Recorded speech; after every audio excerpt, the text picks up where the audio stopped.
Right, so let me record.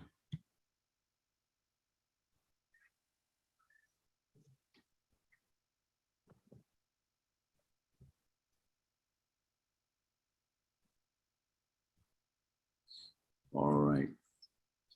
Right, so let me record. All right, we just want to thank you for joining Gospel Tabernacle Church right here in the Northeast Bronx. We are in our Youth Holy Pentecost. Started on Tuesday. We were in virtual Tuesday. All right. Right, so let me record. We were virtual on Tuesday and Wednesday. We started out with Omar Dixon, assistant pastor out of Redeeming Love, and Elder Calvin Webb out of Gospel Assembly.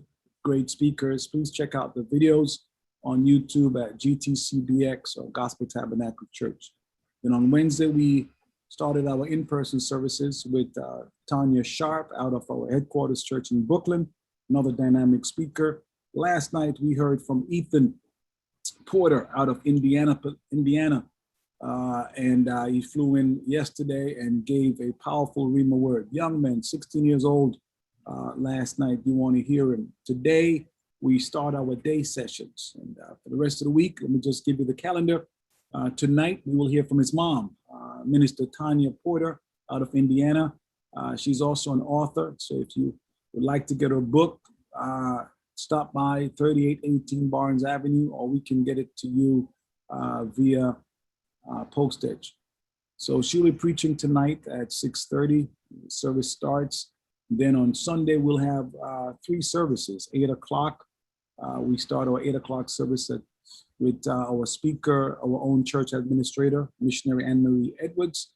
Then we'll have our Sunday school at 10, and we get right into our second service at 11 o'clock.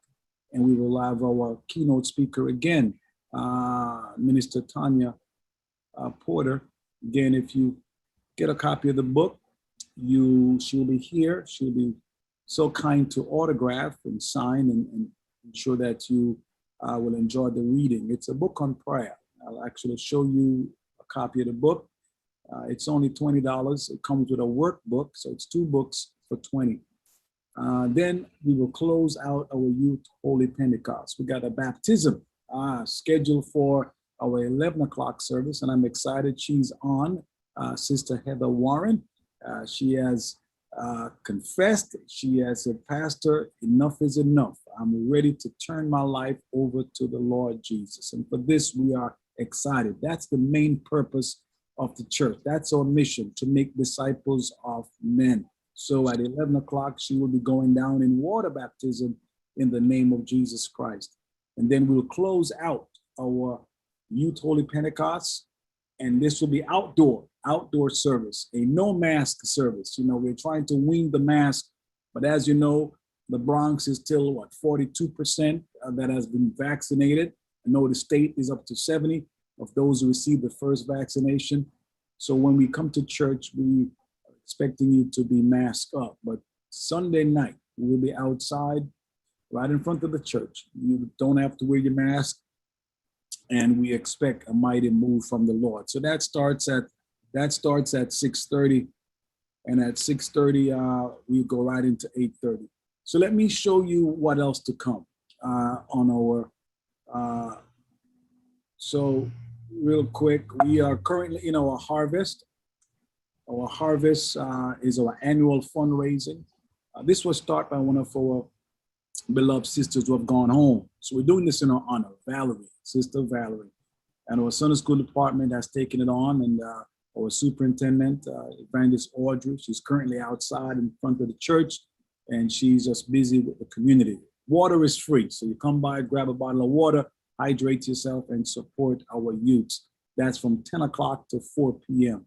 The funds here will also go towards our camp. This year, we'll try to get away at Catskill, Monday through Friday, August the 8th. And if you want to send your child, come on down. It's only $150. All these fundraisers help us to minimize the cost for this great event. Then at this evening, right after our workshop here at 2:15, we will go into a youth summit where we are looking at candid, blunt, open discussion, talking about abortion, suicide, premarital sex, depression, sex, drinking, alcohol, drugs, vaping, unwanted teenage pregnancy, smoking, pornography, homosexuality. And then let's look at some church rules, traditions. These may be some of the things why our millennials are not and are leaving our churches. And this goes across all Christian faiths, Baptist, Methodist, Pentecostal, Apostolic, you name it. We want you to join in. I've reached out to pastors to come on in. Let's have some blunt discussion. Let's stop the bleeding. It's definitely emerging, and we can see it in our pews, especially now that the church is forced to be online, and there are still some pastors who have not yet reopened due to the size, due to the cost, and so on. So we want to have a fruitful discussion. And then tonight, this evening, again, full pack. As you can see, it's a full day. Our keynote speaker, Minister Tanya Porter, as I told her, she's an author, and her book is It's Too Quiet. It is Too Quiet. She'll be in person here at the Sanctuary, 3818 Barnes. She'll be hosting a workshop, Why Me? And when she sent me the title, I said to her, where's the question mark? And she said, well, Pastor, it's not a question, it's a statement. So come on out if you can. We will also be streaming it. So if you'd like to interact, get on Zoom and you will be able to interact with her. Now, this hour, at this particular time, 12 o'clock, 12:20, I have my good friend and co-laborer here in the Northeast Bronx. She is the founder and executive director of the Urban Neighborhood, a grassroots nonprofit organization in the Northeast Bronx here. And she is the director and facilitator of the Scholarship Award Program. Today, at this high noon, she is here and she will be talking to the families about this scholarship advantage. And she has been featured on ABC, on Here and Now with Sandra Bookman. And she's a former CEC school board president for District 11. And also with the Citywide Educational Council of High Schools, CCHC. So come and let her teach you, teach us award-winning scholarship tips, tricks, and strategies. We need to make sure we know these tips and tricks. Many people have garnished from them. And the Bible said, my people are destroyed because of ignorance. And we hope to dispel the ignorance today as she moves right in. So let me decrease, let me get out the way. I'm Overseer Pastor Franklin, this great church here in the Bronx. And we thank God for you that you have joined us. So at this time, I am going to turn it over to no other person than Pamela Hamilton Johnson. Pamela, the audience is yours, ma'am. Praise God. Pastor, thank you for having me. I am getting ready to share my screen with you. Amen. And we're going to get started. I'm hoping that everybody can see. Yes, we can. The screen in full as a slideshow. Oh, here we go. Hi, everyone. My name is Pamela Hamilton Johnson. I live in the Northeast Bronx, and I do scholarship workshops. And how I got started was a few years back, I understood that my children were going to go to college. And while they were younger, I would say to them while they were sleeping, are you going to go to college? And they would say, yes, mommy, I'm going to college. And this was something that my mother used to do to us. I don't know whether it was psychological, but she did it to us at night. And we would say, yes, mommy, we're going to college. So by the time that my children were ready to go to college, I really didn't have the money. So I had asked someone, who was in the NAACP in Manhattan, and I called her up. I was given her phone number, and I said, I need you to help me. I need you to help me. I have 3 children. They're 2 years apart, 1 and 2 years apart. Can you help me? And she said no. And so I said, you know what, Lord? I said, God, you're going to have to help me with this because I can't do it by myself. So the first thing I did was start out with prayer. And I prayed and I asked God, if you show me where the scholarships are, I promise I will complete them and do that. And that's what the Lord did. And it became a ministry. And I started going across, I started going to New Jersey. I started going across the city. I got on Sandra Bookman. I was getting calls from Texas to come. But my ministry is here, and my ministry is to Black and brown children who really don't have the money to go. So I'm going to get started with the first slide. So what am I asking you to do?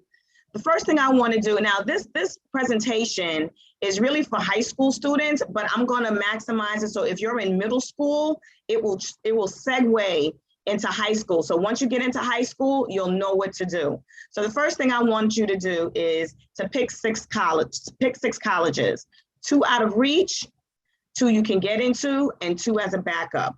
Why do I ask you to do that? Because you need to know how much colleges cost. You need to know what is the criteria for getting in, and you need to be able to go online and see early.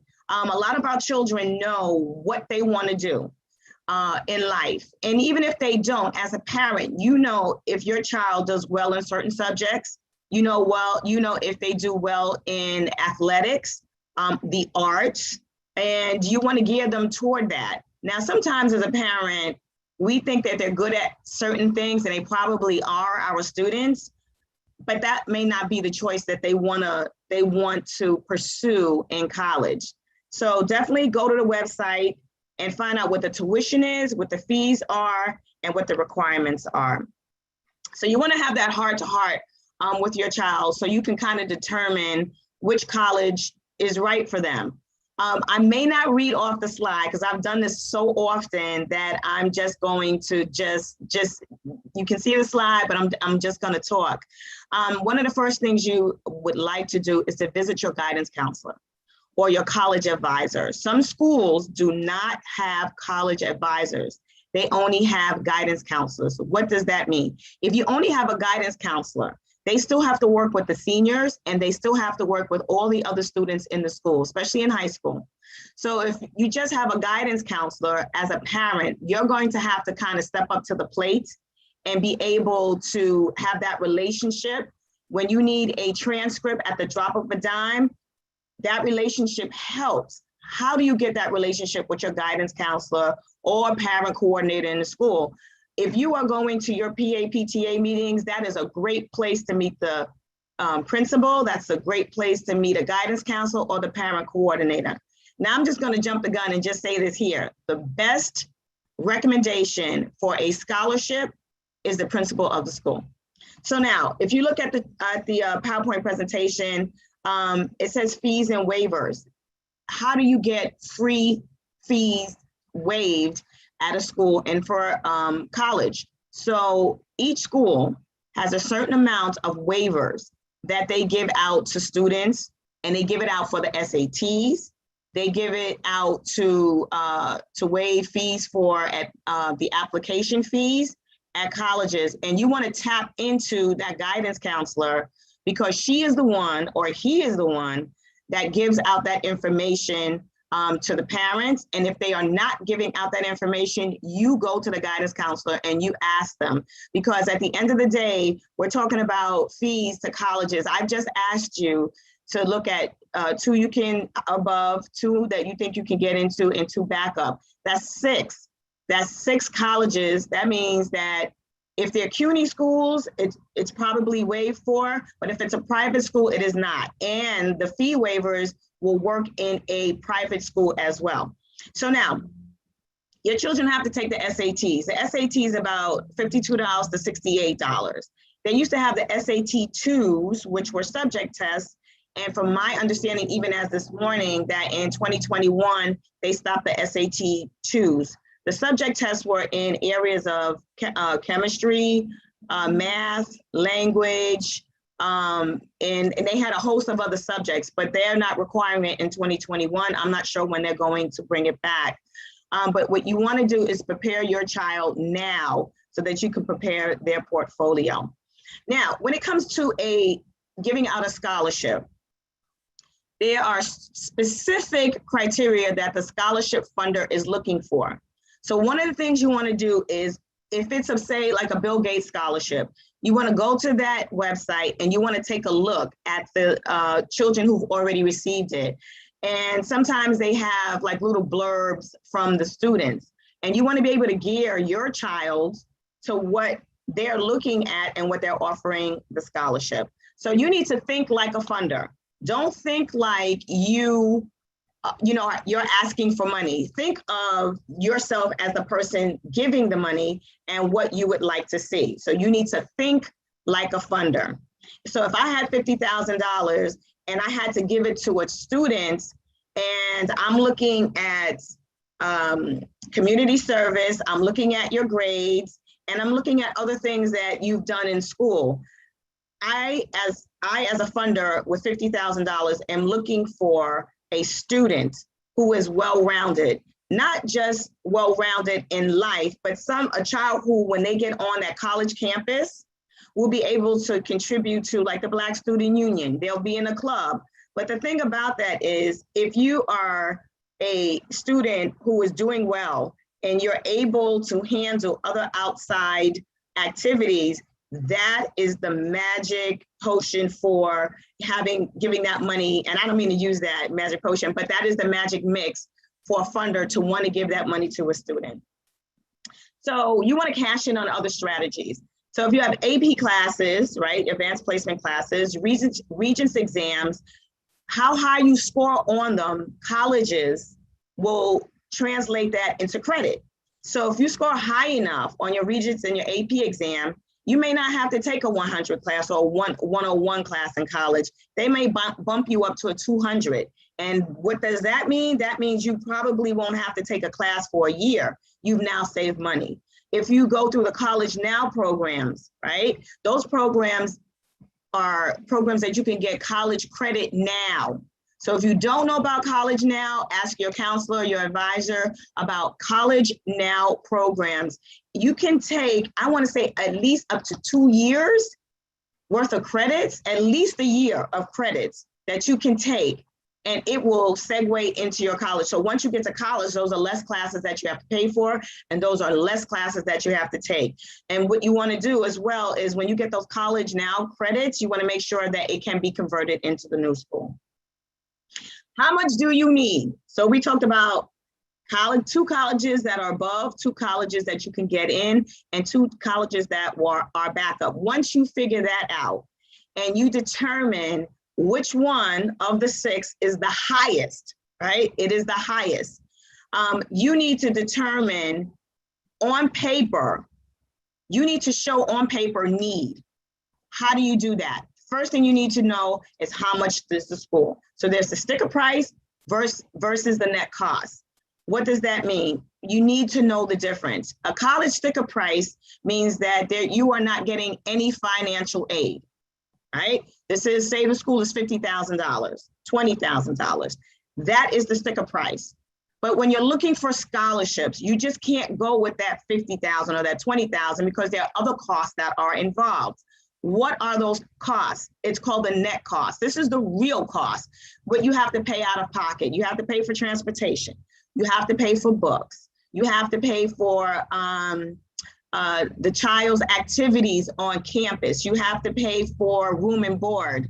So those are the things you need to look at. So instead of it being, when you look for scholarships, instead of it being, let's just say $20,000 of tuition, you might want to buffer in another $5,000. So you want to say, I need to look for $25,000 per year so that my student can go to college, and it will cover all the costs.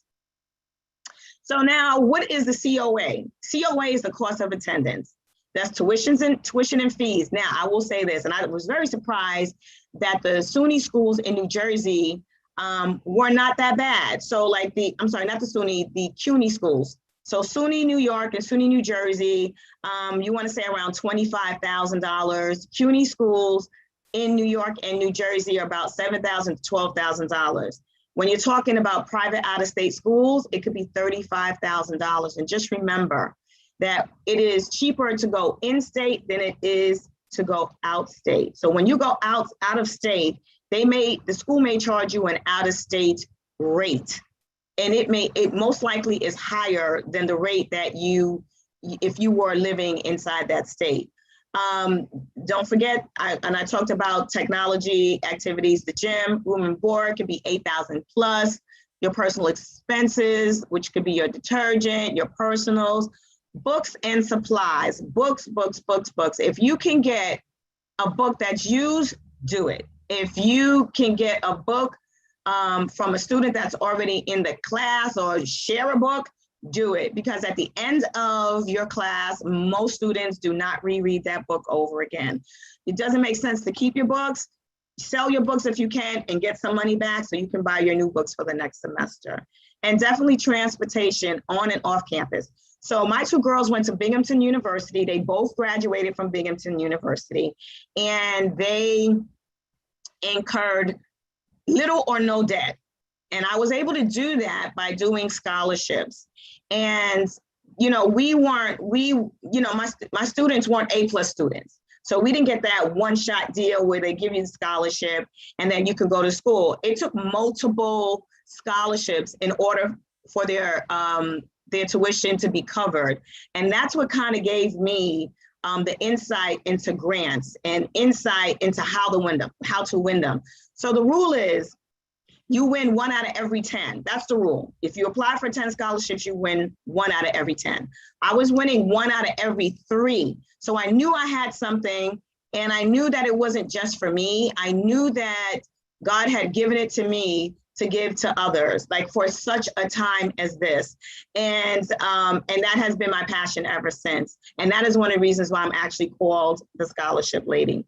So let's talk about the free money. So if you go to www.fafsa.ed.gov, it's the FAFSA. What is FAFSA? FAFSA is the federal grant. It is free money. They'll give you up to $6,200 for your student to go to school. So FAFSA is federal. So if you go to a school that is out of state, your FAFSA will go with you if you go out of state.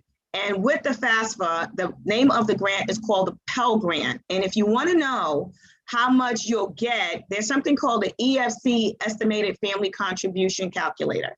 And what you can do is you can go online and you would put in your family income and you would be able to find out how much you get. Now, if you call the school, I can tell you now, the school is not going to tell you, they're not going to give you what the methodology or the calculation is. They're not going to do that. So you get like a rating of starting from 0. If you have an estimated EFC of 0, that means you get full, and then it works its way up. The higher the number, the less money you get. But there's also other grants that are associated with Pell, the ACG grant, National SMART grant, and of course, work study. When you fill out the FAFSA form, it will ask you, do you want to do work study? You say yes, don't say no. You always say yes. On work study, and if it is available on the college campus, then you will be able to get it.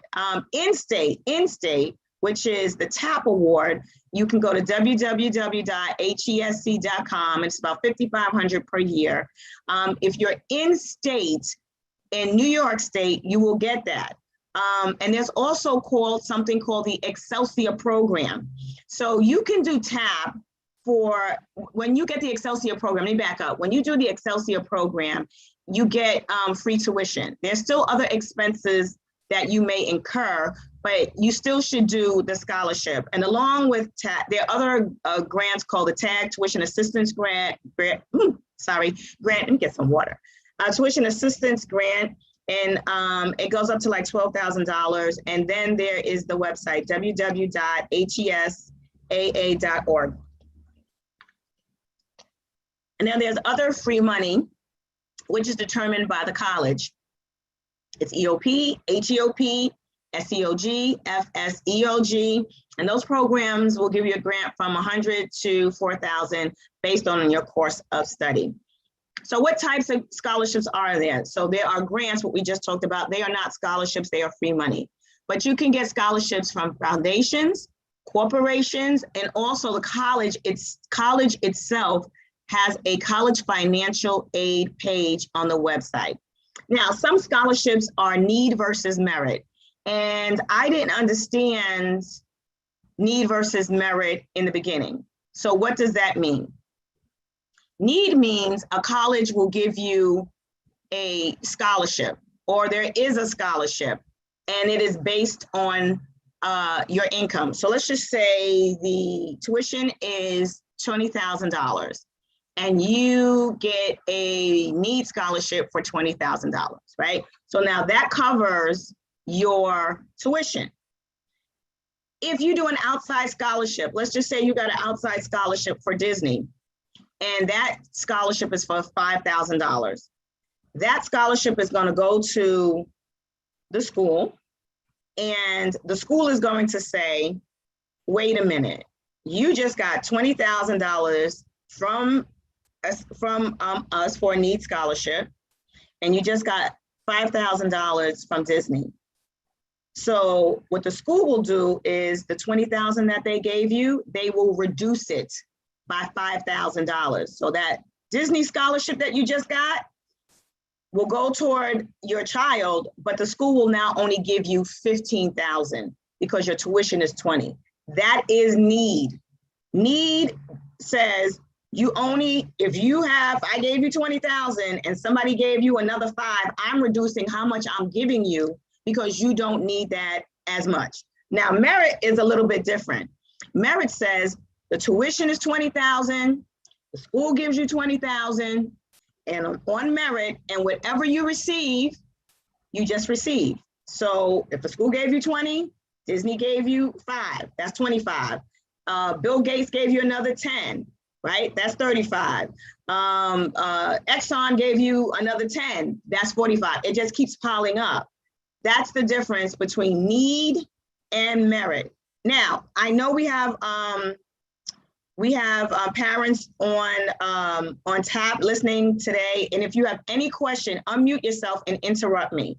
You do not have to wait to the end to say anything, because I need to get you right at the moment that you have the question. So I know we have Heather and we have other people who are on the line. Just unmute yourself and start talking, because I don't want you to wait to the end to ask a question. It's definitely interactive. So there are different types of categories of scholarships. Generally, they're academic, they're athletic, you may have an artistic talent, but definitely community service. And I want to stop at community service. What does that mean to have community service? You can do a breast cancer walk. You can collect cans for the homeless in the school. You can collect coats in the wintertime. But I will honestly, being a church girl myself, everyone seems to overlook the service of the church. For instance, singing on the choir. Singing on the choir. Cooking in the, for dinners for the church. Standing at the door greeting people. Those are the things that you want to put in your scholarship to say that you've done, because you never know who reads your scholarship. If you have a disability, you want to put that also. There's also scholarships in that area. And I want to just say that when it comes to funders, and we talked about funders, and I said for you to think like a funder. Let me just say one thing about the funders. The CEO of Exxon is not going to read all your applications. So what does that mean? That means that when you finish a scholarship, you want to be able to make sure that it reads like a 6th grader can read it, right? Unless it's a medical scholarship, you want to be able to make it read like a 6th grader can read it. So, and I'm going to jump back in, I'm going to jump in, I'm going to jump out. Oh, I'm so sorry. Hold on, let me mute my phone. I'm so sorry, because I was leaving it on for you, Pastor. I didn't want to miss your call. Let me just mute that and put it on Do Not Disturb. Okay, so if you have a disability, there are scholarships for you if you have a disability. And I also wanted to say that if you have a child who has a learning disability or physical disability, there are scholarships for you, but also there are services at the college. If your child has an IEP or your child gets services in school, if you go to a state school, a SUNY school, or a CUNY school, you'll be able to get those services. If you are the first in your family to ever graduate from college, you need to say that as well. There will also be scholarships from schools across the country who would like to have a diverse population, and they will have scholarships for you to attend their schools as well. Okay, so you're going to do the scholarships. Let's talk about doing it together. What is the parent's role? Number one, the parent in the senior year, you want to make sure that your child is doing all their classes. You want to make sure that they have at least 2 years of a language. You want to make sure that you get the transcript every year. And I'm going to give you this scenario. My daughter, I was on point in everything that she did. However, in her school, the Spanish teacher left the school and they didn't replace the Spanish teacher. So instead of her having 2 years of the Spanish, she only had 1.5 years. So, and it was no way for me to make that up. By the time I found out, it was no way that she could make it up. So you want to be able to look at your child's transcript. You need to keep your child on point. Senior year means senioritis. They have now participated in 4 years of high school. They're pretty much done. They have prom, they have senior pictures, and there's a lot to distract our children in the senior year. Even if you get a award letter that says that you are accepted say you're accepted at Yale, right? That award letter is conditional because they have not received your last semester's grades. And if your last semester's grades drop, they don't have to admit you into the school. So parents, stay on your children, make sure that they complete that last year with uneventful, making sure they get good grades. If they are in a, let's say they're in a baseball team or they're athletic or they're in some kind of program, if you see that the child is not doing well academically, you have to make a decision. Do you remove them out of the arts program? Do you remove them out of a program because you don't want them to fail? At the end of the day, it's better that they have a wonderful transcript with a wonderful grade point average than have accolades in athletics. Only rule to that is if you are looking to get an athletic scholarship out of school. That is because then that means that the focus is not on your academics, but the focus is now on the child's talent. So that's something different. As a student, you want to definitely make sure that you speak to your guidance counselor. They should know who you are. The guidance counselor has a lot of students that they're dealing with, but they should know you by name. That guidance counselor or the college counselor is a very important person. Now, the principal, what is the role of the principal? Number one, the principal wants you to graduate. They want you to get out of the school and they want you to be successful. There's no principal alive that wants to retain seniors, none. So get to know your principal. And like I said before, the principal's recommendation is the #1 recommendation. And I'm gonna break down what a scholarship looks like. The college, definitely go to the college, go to all kinds of fairs, definitely take a tour of the college. And you want to be able to, see and feel what the college is about. Is it a fit? Sometimes it's not a fit. My children went to Binghamton University up in upstate New York. And the diversity of the school was only 5% Black. It was only 5% Black. So if you're a student, you want to be able to put your student in situations where they have access to other languages, access to other cultures. The schools that my daughter went to was in Manhattan, and her school was very diverse. So it was easy for her to transition into Binghamton University. All right, so the truth about scholarships, literally, it takes time. It takes time. You're gonna need a all-in-one printer, so a printer that scans, a printer that prints, a printer that can fax, copy. You need an all-in-one printer. because you will definitely need it, and you need manila envelopes. And I think I go through that at the end. You have to have internet access. You must have internet access. You have to do your due diligence. You have to have good organization skills. Now, your email account can't be bronxdiva25@gmail.com.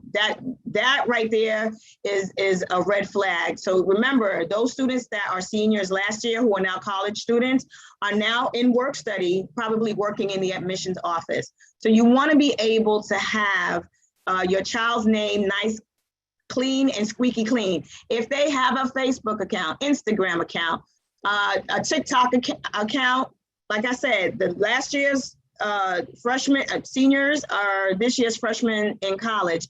They're savvy, so they're going to go back and they're going to take a look to see who you are and what you represent. I will say to you, disable the Facebook account if you got, you're partying on there, or your child has deuces up with their friends' stomach out. That's not what you want. Disable their Facebook account or whatever account that they're doing that on, because they will definitely check your child's accounts, Facebook, Instagram. So what are the components of a scholarship? Okay, so, and it's all about the marketing. So the components of a scholarship is the application. That is the easiest part. That is the easiest. So they want to know your name. They want to know where you live. They want to know your GPA. They want to know what your major is. Very general information. And then you have to have your transcript, right? Whether it be good or bad, they want your transcript. They want recommendations, essay questions. They're going to ask you, and they may ask you for a bio, your community service, or your extracurriculum, or they may ask you even for a resume. Now, if a scholarship will ask you for a fee, do not do it. I have made the mistake. I was told not to do it. I thought it was a great scholarship. I did it anyway. And Pastor, am I going too fast? Well, you could pace yourself. I think there's okay. I have one principal on, and I want to acknowledge her. We have a couple of bishops and pastors. We got PTA president on. So you have a wide range of audience. So I am actually, their mics are open so they can unmute themselves and see if there's any question they'd like to just shoot at you, because you have said a lot. And I just want to pause a little bit. Does anyone there just want to unmute your mic and just ask Pamela a great question? I've actually got an invitation for you to come speak at another school. That's fine. That's fine. So that's one of the questions I got, and I committed you without even asking you. All right. So sorry, any questions? You could stop sharing for a minute there. Okay, sure. So then they could. All right. If there's anyone would like to quickly pose a question, all right. We just want to entertain. Because there's a wealth of knowledge here. Pamela, you mentioned something about the grades. For a student who has failed their last semester, 12th grade, what are the odds of them? Should they take a year off, drop out, go do GED? Should they do credit recovery and still have an opportunity? What would you advise to someone like that? Well, if they failed their last semester, that means that they didn't graduate. They didn't graduate. And it's a shame to go all those many years and one semester, that's not often that happens. So I would tell them to just stay in school and just make up those classes. They have to make up those classes. I would not suggest a GED. They can, it's their choice to do GED, but for one semester, they might as well just stay in school and just take those classes and just, they need to take those classes over again for one semester. Yeah, and I think there's a fast track. They may not need to do the full semester, Yes. All right, great. Are there any other questions? I see quite a few. LaToya, I put you on the spot. That's our PTA president, Denzel Washington School. She's the one who asked for you to come and speak. But I'll unmute yourself, LaToya, if you can. You don't need to be on camera. Yes. Hello, everyone. Hi. So I have a question. Back to the need-based versus merit-based. How does the school determine the need base. Like, Okay. how do they determine how much they need, or if they're gonna be awarding the children anything? How does that work? Okay, so need-based versus merit, right? Need says, based on my income, I can't afford your school. I cannot afford your school. You see that, and as a matter of fact, there are certain scholarships that address that. One is the Posse Foundation does, and QuestBridge. QuestBridge is another one that is tailored toward students, low-income students as well. So your question in reference to how do they determine that is really based on income, or it can be based on the scholarship itself. So sometimes there are scholarships that come from private sources that say this is a need-based scholarship. If I'm going for baseball and they say I'm going to cover your full tuition because I want you to come to I want you to be a baseball player at our school, and it has to specifically say that it's need-based. It has to say that, and usually it's based on income. It's usually based on income. What they don't want you to do is they don't want you to load up on scholarships after they've given you the money. So I know that the child, let's just say, is on public assistance, right? I'm at the school. I know the child is on public assistance, right? And I give them a full ride to the school. I give them $20,000. I don't want to give the child $20,000 and they're getting money from outside sources. So the school is not in the business. The school is in the business of taking the money and spreading it as far and wide as you possibly can. So if I'm giving you $20,000 to cover a $20,000 tuition and you go get $5,000 from outside, right? The school now says, you don't need it. You don't need my whole 20. You only need 15 of it. And I'm gonna take my 5,000 and give it to somebody else. That is the whole purpose of need, to give it to you because you don't need it. But when you get outside scholarships, they will take that portion of what you just got and give it to somebody else. Okay, got you. Another question, just to piggyback on that. When you said it's based on income, do you have to use both parents' income if they're living in the same household? And what if the child is just claiming on one of the parents' income? How does that work? Okay, so I cannot tell you to lie, right? But I can give you strategy, okay? Cannot tell you to lie, but I can give you strategy. So if you apply and you only have one parent, right? You say child lives with the mother, doesn't live with the father, which isn't a lot of times in most cases. So what they're going to do is they're going to ask you for your tax return, right? You have to give your tax return in for FAFSA. You have to give it in for TAP. And they're going to see whether you file together or you don't file together. So I would, this is the strategy. At least 3 to 4 years. If you are going to file separately, file separately. You can't do that. You cannot do that. You cannot do that because they may ask you for the last 2 years. So at least 3 years, 4 years. And then you could use the parent. I would use the parent that had the lowest income.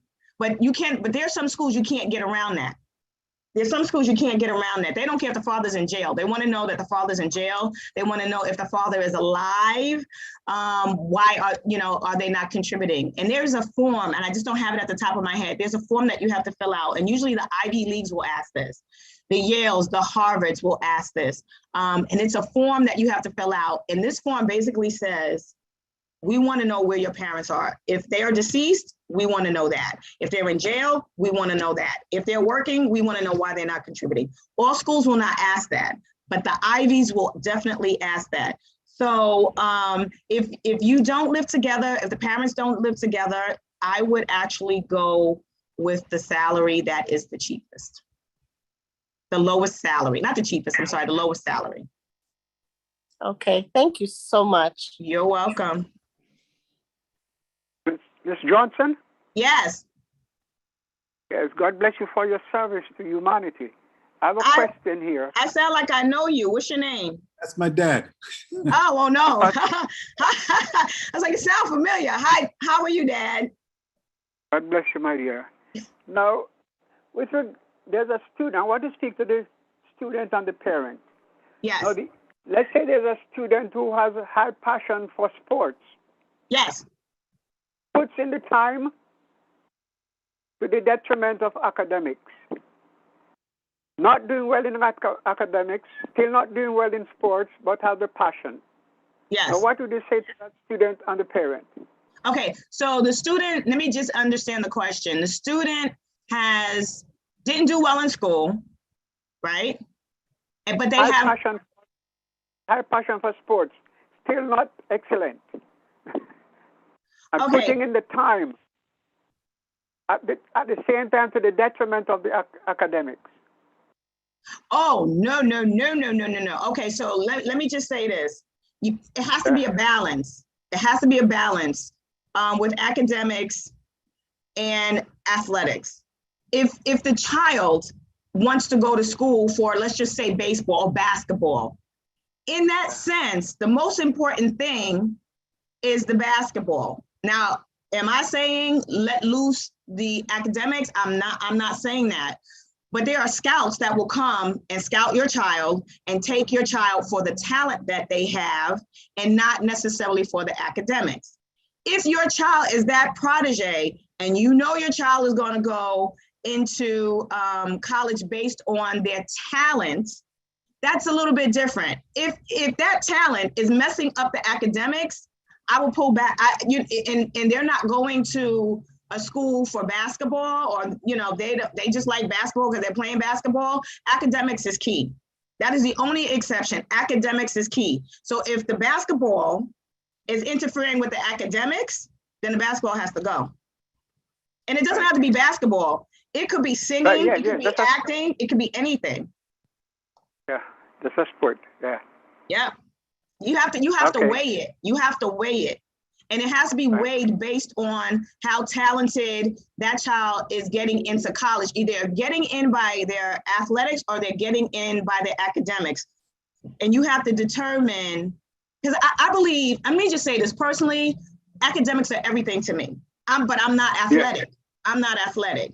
So the parent that has an athletic child that they think that they're going to get a free ride in school, I would actually talk to the advisor. I would talk to the coach and the advisor and explain what the situation is academics. And if it is, because at the end of the day, right, they still got to go to college.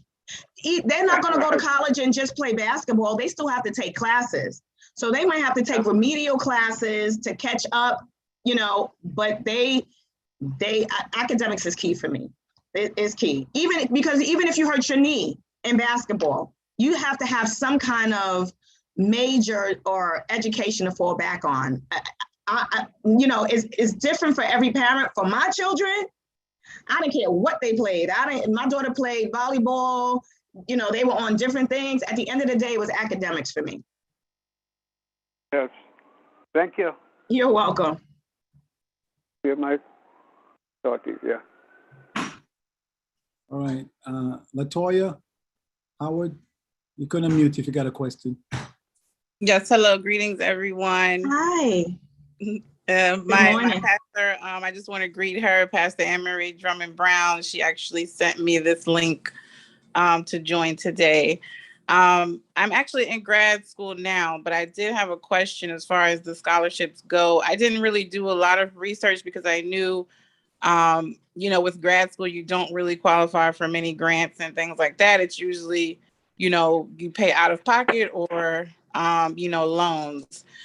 So I wasn't really sure if there were many scholarship opportunities for grad school. So that's what my main question was. If you know of, any opportunities for grad school as far as scholarships are concerned. So you're right. You're absolutely right. Once you get to grad school, then you're not getting any state, you're not getting any federal aid. You're on your own. However, there are scholarships on the grad school level. What you can do, and I found this, and I have to check the link to make sure it's still working. Michigan State has a website. I don't know if because pre-COVID they shared it. And I have a link to it in the PowerPoint presentation, and I need to check it because Michigan State had scholarships for undergrad, grad, doctorate, and they had it by category. So you can, if you want to be a nurse, you could get scholarships for nursing. If you wanted to be an architect, there was scholarships for that. I could not find a website. That was the only website that I have ever found in the years that I've been doing it.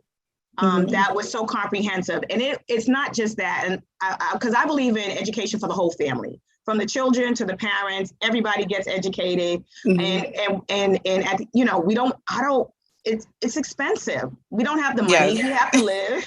Rent is expensive, rent is high, mortgage is high. We're in a pandemic, people have lost their jobs. So you want to be able to get that free money. It's Michigan, I'm gonna tell you, it's Michigan State. But when I go further down in the PowerPoint presentation, I have it. I just need to make sure that that link is still working. But I will definitely get that to you. Okay, thank you so much. Oh, you're welcome. Because you know we go to grad school so we can provide better. Absolutely. Families, but it's still expensive getting through the process. But great, I am grateful to be going through the process as well. And also, if you're thinking about going to grad school, there are certain jobs that pay for it. So like if you're with the DOE, they have programs for that. And I think it's based on certain, it has to be related to to education. But also corporations do that too. Yes, I actually do work. I work for a nonprofit now. I'm in grad school almost a year in September. My job, I'm not sure. I guess I should probably look further into it because I think they may have some sort of tuition assistance because they are a nonprofit. So that I should probably do some homework on. And there's also a program that if you work for a nonprofit, that you can get a certain amount of forgiveness on your loans. Right, for the overall student loan. Okay, I think it's like it may be like, I think a 5-year. I know I've been with my company for 2 years now. So I think it's like a 5-year. Yeah, you have to be with your company for a certain amount of years to get it though. But what can I ask you what your major is? Business. I'm getting my MBA. Okay, great. What school you go to? Berkeley. All right, everybody. So let me just say this. If you are looking to go to school or you're in high school and you want to go to Berkeley, you got a resource right here. Latoya Howard is a resource because at the end of the day, let me tell you, people, and I don't know whether it's just us, we just retain information and never give it out. So, I had a student, who wanted to go to Clark Atlanta, right? Well, I'm going to look for a student that graduated from Clark Atlanta because they know the ins and outs and they can help you. So there's like 18 people here. We are a resource for each other. We are a resource. And if we do that, we all can make it and we can all go up together. Absolutely. Amen. And I also went to Monroe College in New York, in case anybody's, looking into that school. I did go there for all of my undergrad studies, which they're much bigger now, but they weren't, they're much more on the more affordable side, I would say, as far as looking for undergrad studies. They were much cheaper than a lot of the schools that I did look into at the time. And they do have sports and different things like that. And then I heard you mention about the parents with the 2 incomes. I actually was able to just use my mother's income for whatever reason. Her and my dad, they filed separate for many years. So when the time came, we were able to just use her income. And they didn't ask for my dad. They didn't really get into it. It was just very cut and dry. But that's strategy. Yeah. That's the strategy. Well, thank you so much. And I will say this, I did a grant. I just submitted a grant. My ultimate goal is to really, I do scholarships all the time, but I really want to do a college and career scholarship center. So I may call on you to be awesome. Ms. Latoya. It has not been approved. I just submitted it. But if we like you just said, Monroe is cheaper than Berkeley. Like no one would know that unless someone who has gone to both schools experienced that. So I'm hoping that this will, you know, Pastor, you can segue this into something else, because this is really knowledge that we have here. No, it's Yes. it's rich knowledge. And as you said, a couple of years ago, we kind of flattened the church where we actually exposed people's extracurricular activities, right? What kind of job you do, your educational background. And folks were surprised to realize that the struggles you were having, the answers was right there in front of you, just to ask. And that's what networking. So the church needs to network within the church and allows the access within the church, because the answers are right there. So thank you, LaToya. It's always a pleasure seeing you. I will be in New Jersey next week. I'm preaching here next week. So hope I see you. Okay. In your men's Thank conference. you. Okay. I'll be kicking off your women's conference. Yes. Okay. All right. Hope I see you. It was a blessing to be here and get this information. And I'll leave my email in the chat. I'm not even finished. Oh, she's not done yet. She's not done yet. I'm still here. I'm staying on. But I'll put my email in the chat in case, you know, you want to reach out in the future or anything like that. Absolutely. Put it. Thank you. Thank you. Yep. You're welcome. Thank you. I just want to say that I'm a member of Pilgrim Cathedral of Harlem. I've been a member for about 40 years. I am a tither in my church. I say that often. And I remember one of the speakers said, everything you need is in the house. Amen. Everything you need is in the house. Yes, any other questions? Because I'm gonna speed through the last end, but it's a lot of, some information. Any other questions? They're coming. So just okay. Go back to the presentation, and then I'll feel them for you. Okay, that's fine. All right. Yes, Ms. Johnson. Yes, I can hear you. Yes, until the others come. No, I ask you to emphasize this, and it has to do with community service. Yes. Seeing that the church that sponsors this, and many of our young people are in community service, I wanted to emphasize it, how important it is for community service, not only outside of the community, but within the church. Yes, sir. And to be effective community workers. Yes, and let me tell you, oftentimes community service in the church is overlooked. It's overlooked, but I will tell you this, you never know who is reading your scholarship application or your college application, because I know, okay, let me just say this. I, in past years, have read scholarship applications for the NAACP. I was the NAACP chair. And by the way, they give out grants. They give out free. So if you want to do community service, you never know who's reading it. And it could be any kind of community service.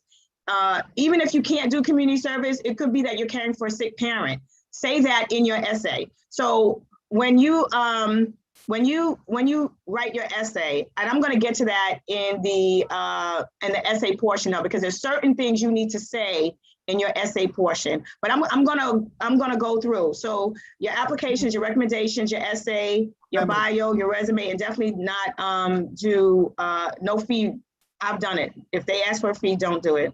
Yeah, Pamela, 1 second. Just to put a testimonial on that. I had a deacon in the church who was seeking for a job, and talk about the value of your church work. And when I also rewrite resumes for young people, they tend not to put youth secretary, camp leader. I said, these are things that differentiate you from the average person. So with this deacon, he wanted a security job. He had all the certification like everybody else. He had the training, he had the hours, he had the time. But I said, why aren't you putting on your resume that you're a licensed deacon and you work with the church? Long story short, when his resume got to the desk of the HR, that was the only thing that differentiated him from all the other applicants. And he was called in and he came back and said, Pastor, you know, they hired me because I'm a deacon. And I was laughing, not because he had the certification as a security, but the fact that he had other extracurricular activity. And then being a deacon, they felt that this person will be honest, has a high level of integrity, and that's who we want in our firm. So I think we need to echo that, never to underestimate or underreport the work that you do for your church. So thank you for that. That is a good question. So back to you.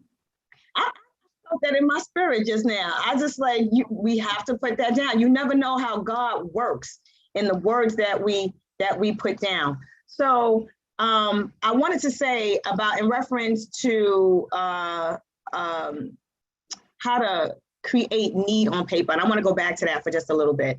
How do I create need on paper?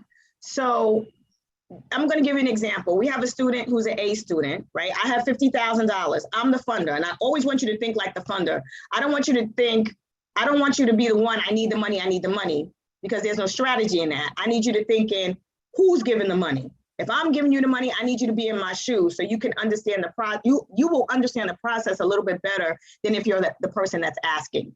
So if I have a student who's an A student and they apply for a CUNY school, right? I have $50,000. They have community service, they're an A+ student. I have another student who is going to Harvard and they applied for Harvard. They're the B student. They have great grades and community service. So if I have $50,000, who would I give the money to? Someone in the chat, I need someone to ask, who would you give the money to? Would you give it to the A student, the CUNY student, or would you give it to the who has an A+ average and it has wonderful community services, or the B student who's going to Harvard and has A average and has community service? Who would you give the money to? In the chat, put A or B. You would have to read it, Pastor, because I can't see it on this end once it's sharing. No, I got it. I'll tell you. Only community service. But what student? The A student or the B student? The one with the community service. They both have community service. They both have community service, and they both are A+ students. I will have to see that resume a little more detail. Okay. All right. So let me just say this. Remember in the beginning, I asked you to pick two colleges that were out of the way, and two colleges that you think you could get into, and then two were backup, right? Two colleges that are, upper echelon, two you think you can get into, two backup. You're only applying to the school. On scholarship applications, you never put the cheapest school, the cheapest tuition. You never, ever put the cheapest tuition. Even if you didn't get admitted to the school, you will always put the most expensive school on that scholarship. Why? Because you need to create need. If I am going to Yale and all I did was apply to Yale, every scholarship that I complete, I'm going to put Yale and Yale's tuition on, even though I had applied to other schools. Why? Because perception says that if I go to Yale or Harvard, if I apply for it and I get in, then I'm going to need that $50,000. Now, even if you don't get in, it doesn't matter. They're not going to rescind the scholarship because they still perception-wise think that you are going to go to Harvard. You'll get the scholarship. And if you decide that you want to go to a private school or CUNY school, you just use the money for that. There's no scholarship that is going to call back money because they will ask you what schools that you apply for. You always put the most expensive school, always. If you don't get in, no big deal. You've got all the other schools that you apply for that are cheaper, and it will go as long as it possibly can. Does everyone understand that? Always put the most expensive school on the scholarship application because it creates need on paper. Okay. Aim for the. Yes, darling, I can't hear you. I say aim for the star. Start at the highest point. It says aim for the stars. That is correct. That's right. That's right. So now we're talking about the application. Make sure there are no typos. Make sure you have have someone look it over. Have someone look it over. My mother used to say this to me when I was younger. I would say, Mom, I'm finished with my essay. She would look at it. She said, girl, you didn't read it. You did not read it. Because had you read it out loud, you would have known that you had a lot of errors in there. And that was one thing my mother said to us. Read our essays. Make sure it's good grammar. Get a copy of your transcript every year. And make sure it aligns with the college requirements. And make sure you have that relationship with your college advisor. Now, when it comes to recommendations, there are many schools, especially in New Jersey, some in New York, who will give you a sealed recommendation.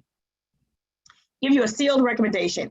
Ask them, could you get the recommendation, a copy of the recommendation that is not in the envelope. That's the first thing. If they say to you, I will not give it to you, as a sheet, so that you can see it, there is a problem with that, because your recommendation can make you sink or swim in a scholarship application or a college application. And the reason being is, outside of your essay, there isn't anybody else who can attest to what you've done outside of that recommendation. Now, you can get a recommendation from your pastor, you can get it from the deacon, you can get it from any nonprofit organization you work for, you can get it from a teacher, you can get it from your principal. Now, I will say this, if a scholarship application, I think it was Discover, was just really, really you have to pay attention to it. If they say to you, you're only supposed to submit 2 recommendations, then that's what you submit. Remember, there was AngelSoft. AngelSoft had over 50,000 applications. We were in the top 3. What they said was, you cannot add anything to that scholarship. What they said was, you have to have the font size 12. Now remember, 50,000 applications. If I'm the CEO, I am not reading the applications. So it could be someone who's a receptionist, right? They may not have a high school diploma. They probably have a high school diploma. They may not have a college degree. That's possible. That's one of the reasons why I say to you, a sixth grader must understand your application, because if it's anything higher than that, the person that's reading it for the first level, it may not get past it. So if my name is Shaniqua, right? My name is Shaniqua. I have 50,000 applications on my desk that I have to go through. If I say to you, in the scholarship application, that you are only supposed to have 500 words in an essay, right? And you submit it and you have 2 pages of an essay, I'm going to ditch it. Why? 500 words, double spaced on one piece of paper is on one piece of paper, not 2. I'm going to take that application, no matter how good it is, and throw it in the garbage, because you have not paid attention to the written instruction. So she's going to take it and throw it into the garbage. If she says don't add anything, if they say don't add anything in the scholarship application, don't add it. If they don't specifically say that, they don't specifically say do not add anything extra to this scholarship application, then you can. Well, if that be the case, what would you add? A picture is worth 1,000 words. So what I did with my daughter, right, because I read it thoroughly and it didn't say you couldn't add any extra. I would add a recommendation. I would add an additional recommendation. I would add in a picture of her doing community service. So only send in one sheet, 8.5 by 11. You can have 1 picture on it. You can have 2 pictures on it. You can have 3 or 4. That is the max. The max is to have quadrants of pictures on it, and you send it. So if my daughter when she went to school, for drama, she ended up graduating with something else, but I would put pictures of her on stage. I did a picture of her in the breast cancer walk. I did a picture, it was 4 pictures, that was it. I left it and I sent it out. Every time I sent out the scholarship application, I prayed on it. And if I put it in the mailbox and I forgot to pray on it, I prayed on the mailbox, because I knew that I needed God to return this. So now with your teacher, if they seal it, right, just ask them for a sheet. In New Jersey, they don't do that. So what I would do is ask them for another recommendation. And I would open up one of the unsealed ones to see what it is, because you want to be able to see it. You want them to be personal. You want them to add a nuance to you that you do not put in your essay. And definitely teachers do not give it back on time. I can tell you that. You can say, I need it by Friday, they will not give it to you back on time. So what you do is I created a little portfolio for Christina and I gave it to the teacher so that they could see some of the things that she would not know about in this portfolio, whether it be news clippings. Oh, let me just go to there. Let me go right there. I was my child's own PR person, right? So when I sent out things for coverage, like media coverage, I couldn't say Pamela Johnson, right? Please come to Renaissance High School to cover Christina Johnson. I couldn't say that. I'm a mom, same name. So I created an AKA name. My name was Denise Holmes, right? So Denise Holmes would do a press release and say, Renaissance High School is having a toy giveaway. Could you please, News 12, come and cover it? They will cover it. She's in a newspaper. You take that clipping, you put it in a scholarship application, you put it in a college application. You are your own child's PR person. Work with your principal and work with your guidance counselor so they can all be on the same page. Let them know that the news is coming. It's good PR for the school, it's good PR for the students, and it's good PR for your child's scholarship and college application. Okay, so there are some essays that they will give you that are common. How will your study of blank contribute to your immediate or long-range career goals? Why do you want to be a doctor? Explain the importance of your major in today's society. What do you think the industry of blank will be like in the next 10 years? So here, they're not just asking you, tell me about yourself. They're asking you to analyze the importance of your major, the importance of what you want to do, and how will it be in 10 years, or how will it impact someone else? So, and I would love for all like English teachers to have these questions so that they can have them pre-populated even before they start doing scholarship applications or college applications. So this is actually my daughter's essay. It is too long to read, but I will tell you this. She advocated in her school to get she went to Renaissance High School on Lehman campus. There was a street corner that they would cross every day. There wasn't a street light. She advocated for a street light. She wrote the politicians. She wrote everybody she could write. And at the end, she got it. So she used that experience as an essay. And what she did at the end of the essay, and I can tell you this, most students do not do this, but do this.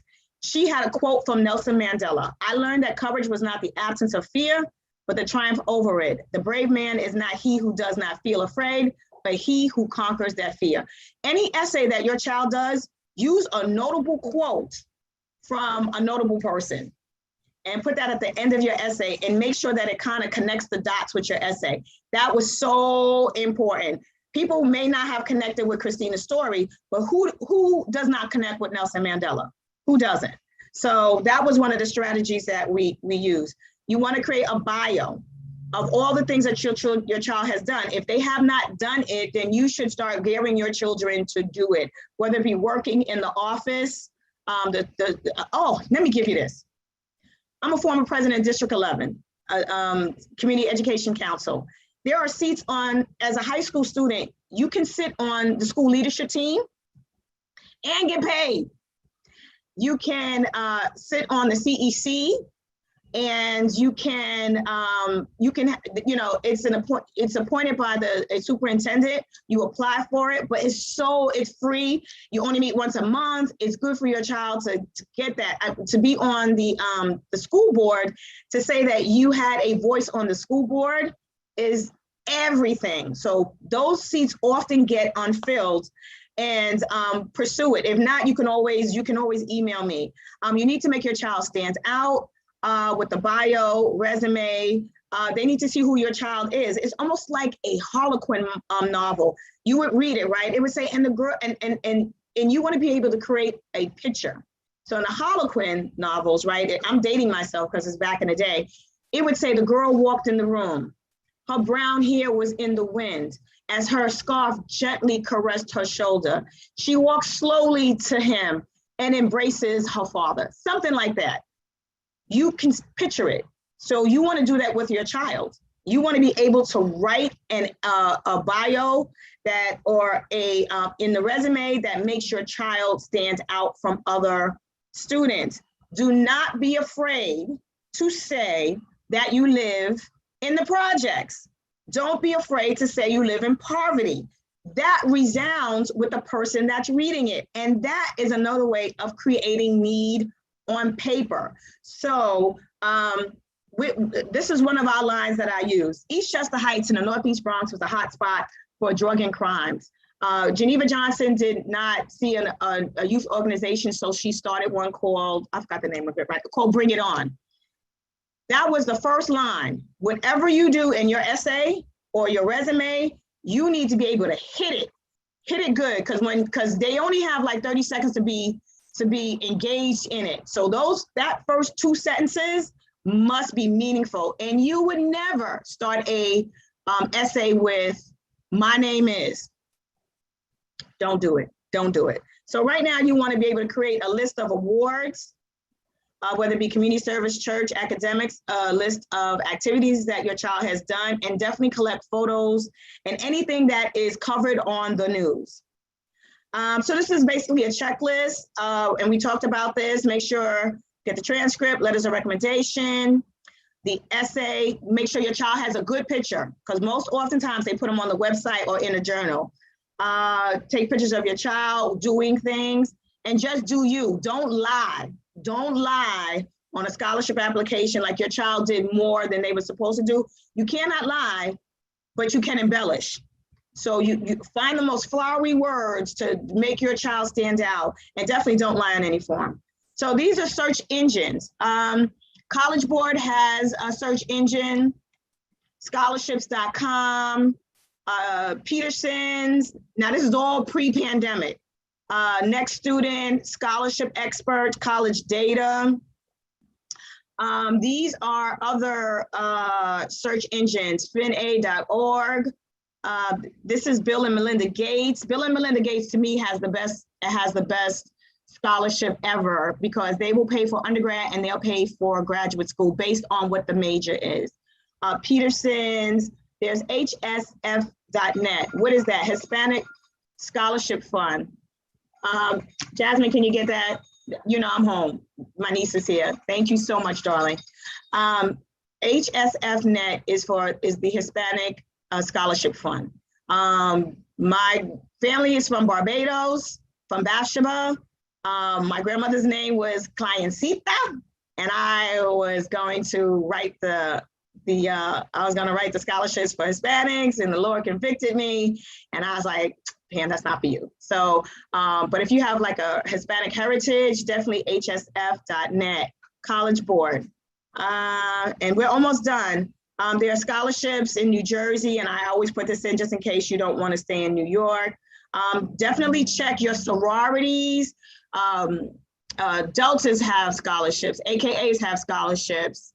Omega Psi Phi has scholarships. Wendy's, McDonald's, Toyota has a big one. The New York State Lottery used to have one. They used to give out one to every student in high school. They need to bring that back. I was talking earlier about the Posse Foundation, QuestBridge. QuestBridge is an organization that will, you got to go through your guidance counselor. They will send you, and they will put kids in different rooms. They'll put like maybe 15, 20 kids in a room, and they will give you a project. And the kids will say, okay, let's get this project together and let's do this. Some kids be like, look, I'm not going to do it. I don't feel like doing it. But there's a person in the room watching, and the person in the room sees who has those leadership skills. And those are the ones that get put to the next round. So my daughter got placed in the next round. And they have specific schools that they have relationships with. And those schools will definitely give you a free ride. Let's see, the Albright College has scholarships on campus, college scholarships. And this one, the description says they have 2. It's a full cost of tuition. It's awarded through the admissions office, so you have to apply through the admissions office. It is a merit scholarship. Remember, merit is not a need-based, so whatever outside scholarships you get, you can use it. And then they are invited to apply for another scholarship. You must maintain a 3.3 overall grade point average. Some scholarships will have you have to maintain a certain GPA. I will say this, there's a scholarship, the Michael Taylor Scholarship, and my daughter on campus had a boyfriend, didn't go right, affected her grades. She was getting ready to lose the scholarship. She wrote on the Michael Taylor Foundation and said, you don't have to give me the scholarship, but don't drop me. Don't drop me, because I promise I'm going to get my grades up. And she did. And she was good after that. She was great after that. Yes. Pastor, you need me? Okay. No, you're good. Okay. Almost done. There are prestigious awards and fellowships. Apple Scholars, Robert C. Byrd. Coca-Cola is big. Coca-Cola has a lot of scholarships, big. The Elks Foundation has multiple scholarships. I'm just gonna go down. Well, this is an old one. This David Letterman is an old one. It shouldn't even be here. But there's also Duck Brand. If you dress up at the prom in a outfit made by duct tape, you could either win or you can be embarrassed for the rest of your life. So the duct tape one, you can apply for. If you have asthma, is that the one for asthma? If you had to deal with perseverance in your life, and as you know, and I know, this last year and a half in the pandemic, we have been through a lot, and this, you can see that this GPA is 2.0 or higher. So a lot of students can apply for that. The McNamara is another one. If you've overcome obstacles, you can apply for that. Definitely community service. There's the BRIC Awards, Discover, Contribute Awards. You can do that, and I believe you can be in. You have to be in high school, but the Prudential Spirit of Community Awards, you can be in 5th grade. Non-academic achievement, Angel Soft. The only reason why I put that on here, it's not here anymore. This is the one that my daughter won. There were 2 tiers. There was like a 25,000 and then 2 10,000. So she won in her age category. Once you win, they will invite you. Oh, another one, I'm sorry, is AXA Achievement. We got $25,000, and they said to us, how do you want to spend it? I was like, what do you mean? It was like, do you want to do it over 1 year, 2 years, or 4 years? And of course I said 4 years because I wanted it to be spread out. This right here is the link that the young lady was talking about. I was talking about for MSU, which is Michigan State. I actually need to check it to make sure that it's still working post-pandemic. And that link will give you undergrad, grad, it's scholarships. They're not loans. Essay contests, we were not really good with essays. If you have a child who can write, they can write and win money actually through essays. Photography, there's video contests, there's dance scholarships, art contests. If your child, and this is AAA travel, right? If your child is in high school and they go home to Jamaica, or they're going home to Barbados, or they're going home to Trinidad, have them do some kind of community service, because that's international community service. I don't care if they're carrying bags for an elderly person. You want to be able to take a picture of it and say that they did community service. They help somebody. I don't care what it is, take a picture of it. So if you go home and you take your children with you, please consider taking a picture of that. Pamela, we have our youths travel to UK, travel to Antigua, and they do services when missionary work. Excellent. That's something that qualify? Yes, absolutely. And to do it abroad adds an extra nuance to it. That's even better if you do it abroad. Okay, great. And right. Like campers, they're like the counselors for VBS. They go to camps in Ohio, and they're pretty much the dorm leaders, and they're running. Take pictures and write it. Make sure that it's written into either the resume, your bio, or your essay. You've got 3 places to put that. All right. Build your portfolio, right? Build your portfolio. I'm almost done. Literally, I got 2 minutes and I'm done. Scholarships for the deaf, those who are disabled. If you and I talked about this earlier. If you have a child who has an IEP and you don't think that they can go to college, they can go to college. The same services that they get in a New York City school, they will get in a CUNY and a SUNY. Okay. Honestly, when I started, I didn't have any money. When we had the bookstore over in Co-op City, I literally would bring my notebook and go through the books and write down the scholarships. And that's how I got the scholarships. If, you know, I'm giving you the poor person's guide to getting scholarships, but that's how I did it. And they were able to graduate and go through. There's a lot of books. Go get some books. You don't have to buy books if you've got a good college advisor. If you got a good college advisor, they have books in the office for you and your child to go look at. Okay, so once you found the scholarship, you want to prepare. You want to look at other winners on the website, pay attention, make sure it's a match. If you don't apply for an athletic scholarship if your child is not athletic. Look at the GPA, reread, deadlines. If it says postmark, postmark. If it says received, it needs to be in that office. That means you need to do something overnight or make sure that it gets into the office. And make sure you type and edit. And that's pretty much it. I hope I've been a valuable resource, and I hope I've set a flame to you, because you need to know this information. That is more than pretty much. All right, that is more.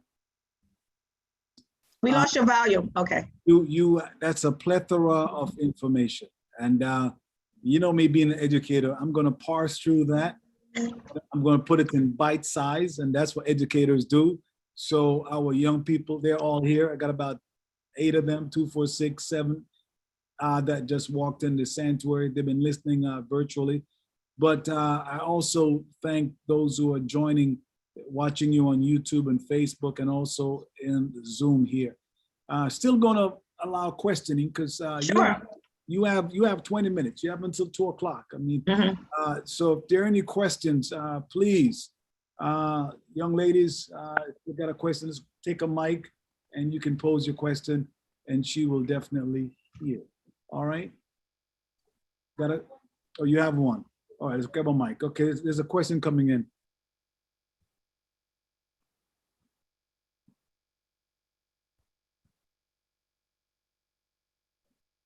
All right. Yeah, she can hear. Go ahead. Okay, so I'm like my second to last year in school.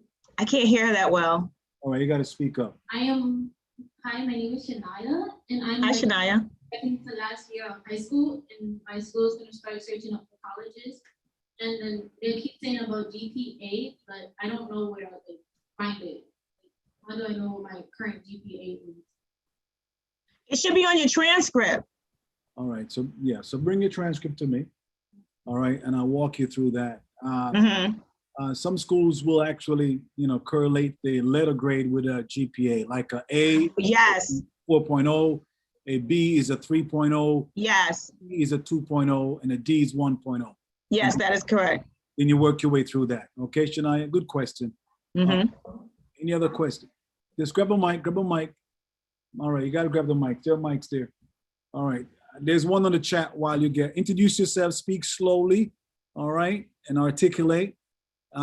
Someone just text back, this was amazing, helpful information given. Thank you so much, and God bless you. All right, that was a little comment there, Pamela. Someone. Okay, Shannon, go ahead. Hi, my name is Shannon. What grade? Tell her what grade you're in, and so on. This way she can know how to frame a question or answer. I'm into 11th grade, so I was asking about the dance. She got to speak a little louder. Speak. The mic is right here. Got to speak to my mic. Go ahead. I was asking about the dance scholarship. Yes. I'm in 11th grade, and I currently go to performing arts school, and I'm a dance major. So for the dance scholarships, like, is it for only performing arts schools, or? Oh, no.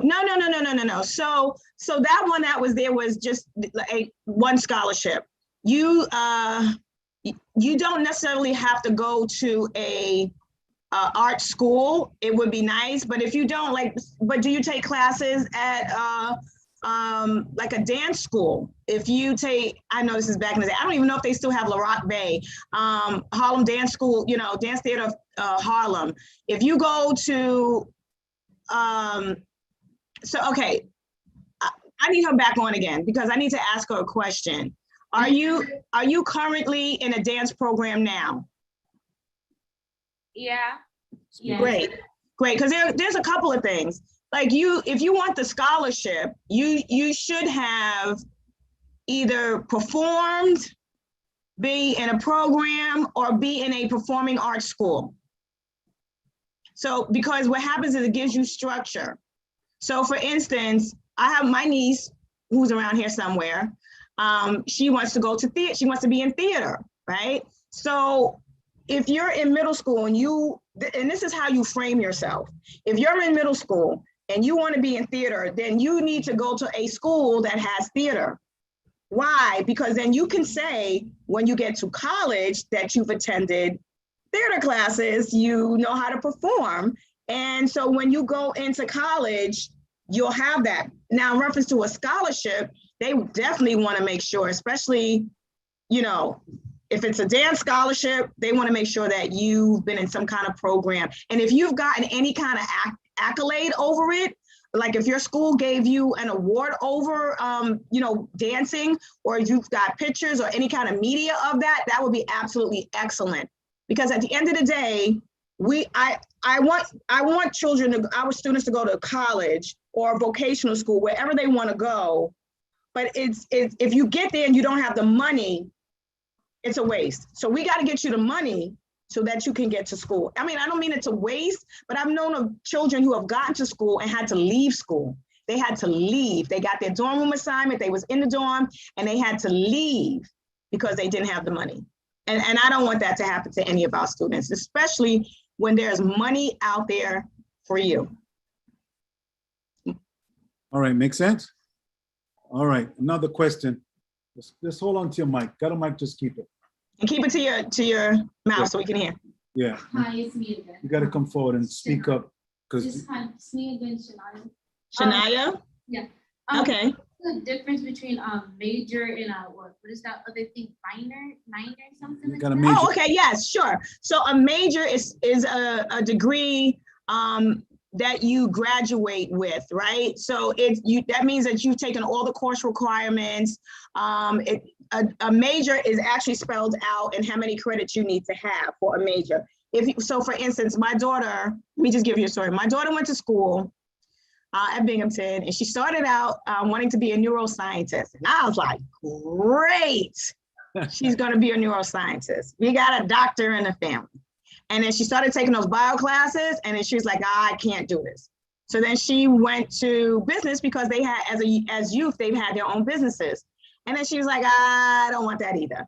And then she says, Mom, what should I do? And I was like, I really don't care what you do as long as you graduate. So she ended up graduating with an English major, right? So she took all the requirements for the English major, which is 4 years.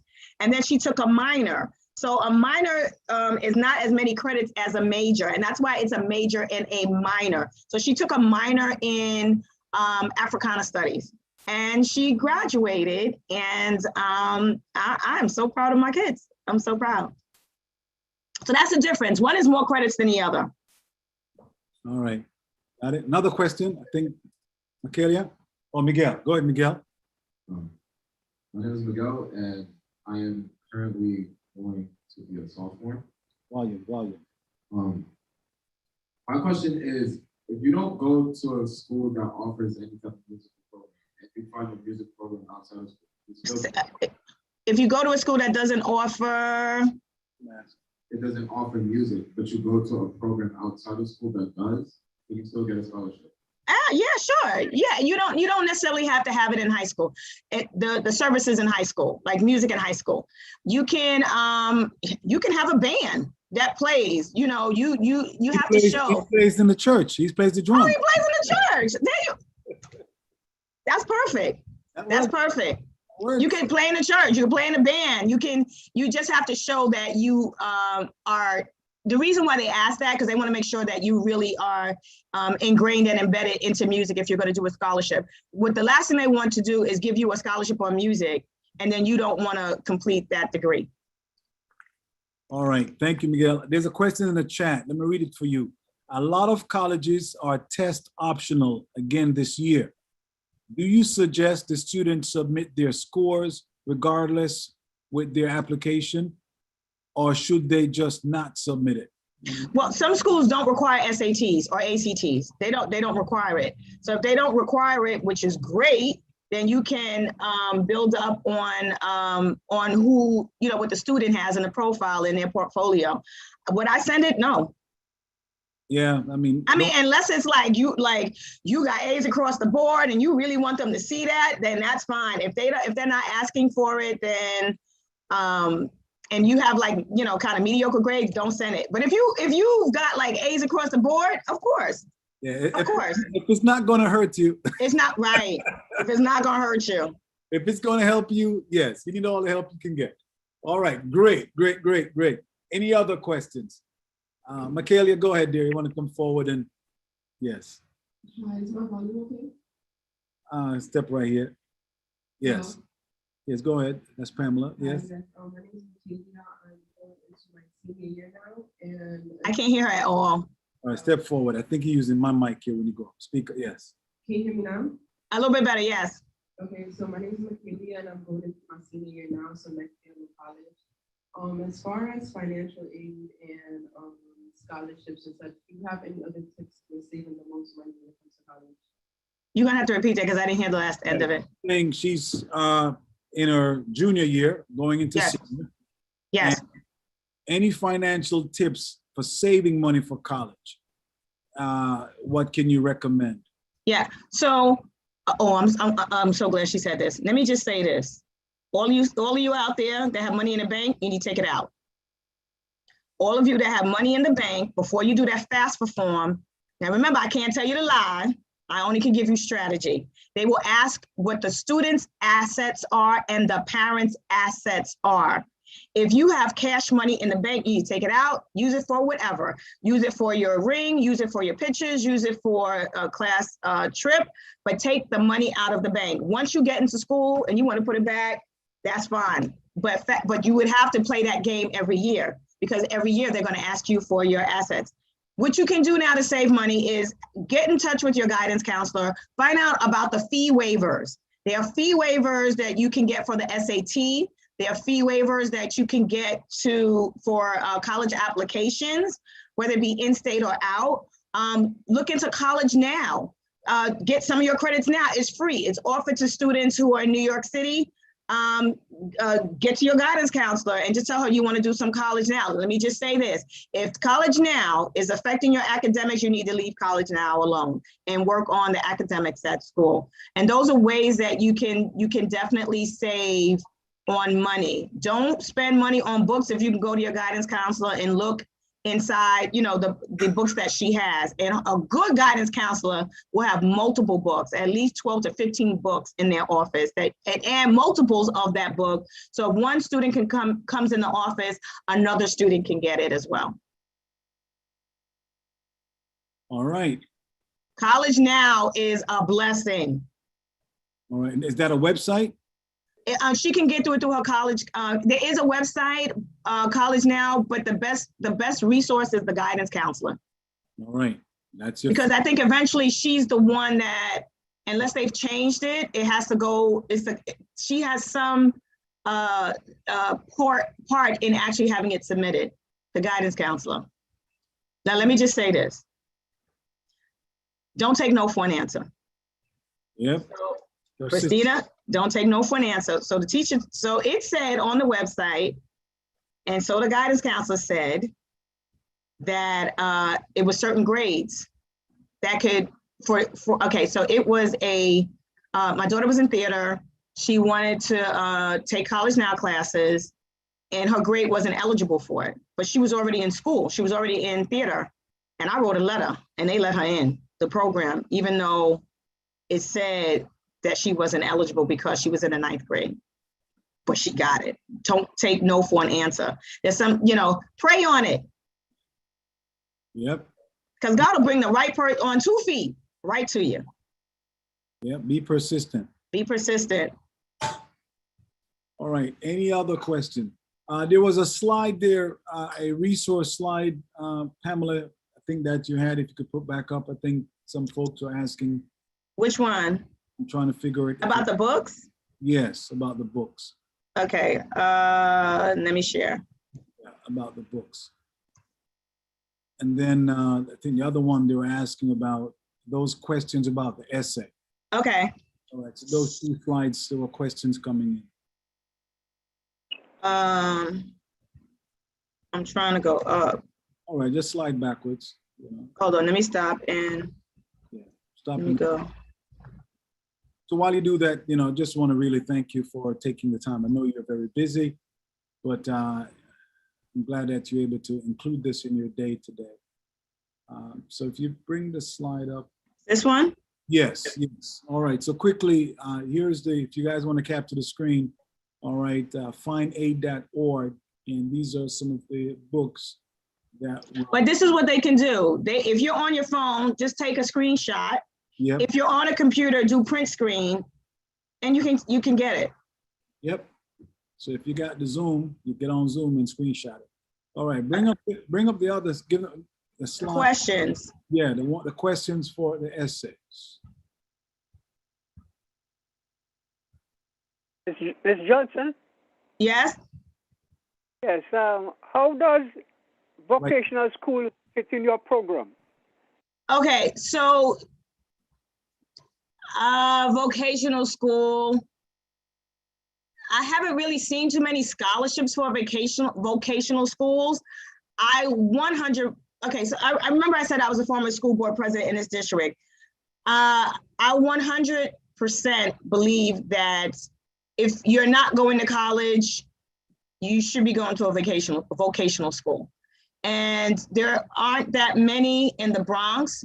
And if you're on here, we need to talk to the DOE, our legislative power, to bring back vocational schools, especially schools that will teach, because solar panels and electricity are the future. Gas is not gone away yet, but slowly going away. And we need to be able to have those skills in those areas. Not just that, but plumbing, carpentry, HVAC, those kind of schools. So, but we don't really have that here in the Bronx. Like we have like aerospace school for aeronautics.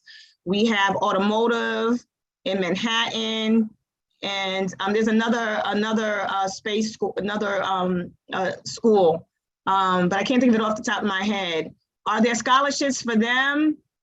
There are scholarships for, so you can get a scholarship that is, the scholarship doesn't necessarily have to be based on the school. So if you're going to school, a vocational school, I would actually go to the school and see what kind of scholarships they have.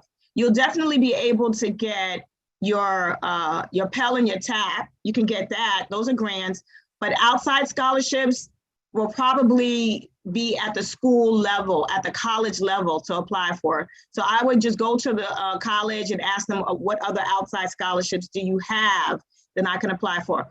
But I will say this, it's very easy to look for the scholarships. The problem is not finding the scholarships. The issue is winning the scholarships.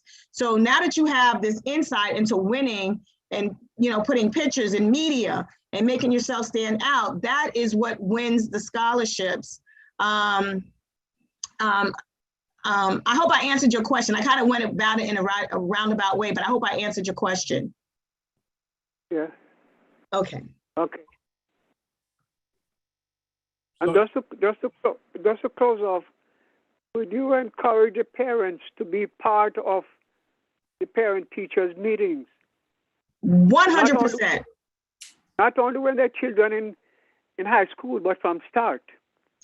So what happens is that parents will be engaged from K to 8, and then something happens when they get into high school.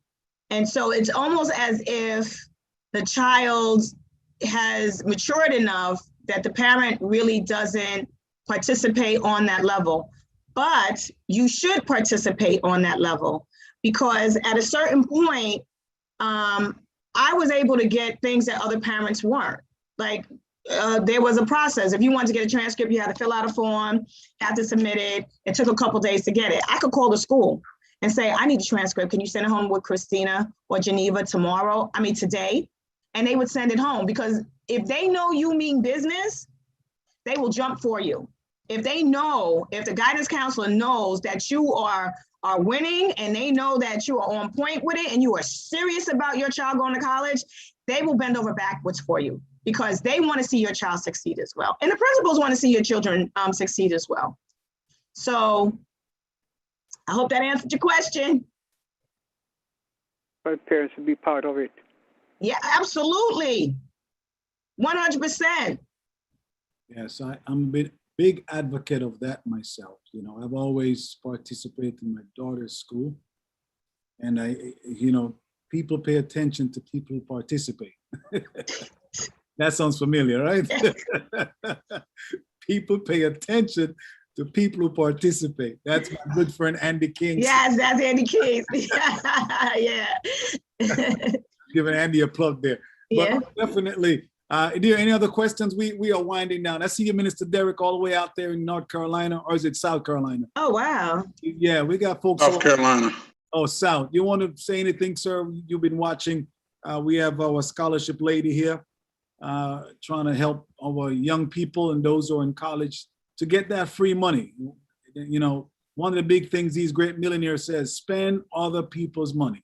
All right? Spend absolutely. People's money. I'm trying to learn. Absolutely. All right. So, all right. Our youth president is on, Evangelist Charmaine. If you want to able to just thank Pamela for joining and supporting the youths. We thank God for her. Go ahead, Charmaine. Praise the Lord, praise the Lord, praise the Lord, praise God, praise God, praise God. I greet you today, praise the Lord, Lady Pamela, praise God. And we just want to thank you for that information, praise the Lord. Because sometimes, within the Black community, our people don't know the things that is out there for them, praise God. And we just thank God for you to inform us, praise the Lord. I also know 1199, they also help if those that work and have 1199. I know they help also towards college, because my brother, my mom she do 1199, so she went to 1199, and they also help with colleges and certain things with the college. And I'm one that mainly focus and tell the children to keep your GPA and keep your grades, because sometimes if your GPA drop and your grades drop, you're in danger of keeping and retaining the scholarship. And we're doing community service and those things. Because of those community services, and even when I was in private school and the community services that I was doing, even until now, with me going back to school in the medical field, I could have went back to the school to get letters of recommendation. And, I could, even at my mother's nursing home, I get letters. And even like the private doctors, because we had a family doctor, but he passed, Dr. Kalaji. He's a well-known good doctor, and he had other doctors. So they came together, and if you're in college or you're going to school and you're struggling, they used to come together and put money and will help you either with the books or help you, somewhere or somehow. But, it's just important that if you don't ask and, look and try to research these things and try to find out, you would never know. Those opportunities will miss you. I know one of our young person that graduated, and she's a teacher now. She had gotten a scholarship also from Golden Cross and a couple other places. I know right now one of our young youths, her main focus right now is to try to go to an all-Black college. So she's right now making sure her GPA remain, because she will be able to get the scholarship that they're offering. But her GPA just got to be at that level that they're asking for. So we just want to give you thanks and just thank God for you today, for informing the young people, for taking the time out of your busy schedule to come and to educate us. Praise God. Because it's very important that young Black people, praise God, young Black children and even adults are able to get the things that others, receive. And some it's there, but we just don't know because, lack of informative and finding out and just being diligent and checking out those things. And, scholarship is good because right now that's what's carrying me through my school is because of the scholarship and the little helps here and the little helps there. So, we just got to do what we have to do. And I pray the young people take notes, praise God, and so that they can tell their parents, praise the Lord, and make sure the grades. And as the councilwoman say, I agree with you with that, because if you go to high school and you want to go to college and you want to be a dancer, but you're not doing that in high school, that is not a plus for you when it's time for you to go to college. So God bless you and thank you. Thank you, Lady Charmaine. That's a youth president. Also, I have Dr. Bishop Lang. Any quick words? Hey, Jazzy. All right. Yes. Good morning, all. I may have missed it, but I didn't hear anything about community college. But I also wanted the recommendation for depending on your finances, your scholarship, there's not a bad place to start, and then you can propel from there. Yes. As a matter of fact, I myself started with community college. Didn't graduate. I transferred out once. They saw that you were able to, you don't need to graduate, and then went right into City College and completed Iona College, and completed my bachelor's in computer science. So yeah, it's a way to get in, especially if you didn't do high school in New York. Like my high school was actually in Jamaica, and they wanted to set me back. I'm like, no way. So I just went to community college, did the first year, aced the first year, and then got scholarships for Iona College. So can I just say one thing about that? Yeah. When you go to a community school, it's a 2-year school, you get a degree. It's an associate's degree. Yes. If you go to a 4-year school and you complete 2 years, you don't get a degree. Nope. You got to complete those 4 years to get your degree. So if a student just wants to get, their a degree, they can get their associate's degree. If they decided they want to go further, which I would hope, then they at least have something underneath their belt. Yeah, and it's a good step for those who want to really get their feel and become student and get their training to at least do that 2-year run and accomplish a degree, and then go on for the next 2 years. Some may not even survive 4 years. Mm-hmm. But at least at this 2-year mark, they have that first associate's degree. So thank you, Dr. Lang, for suggesting that. All right, we are getting ready to wrap because at 2:15, it's going to get steamy. All right, we want to stop the bleeding.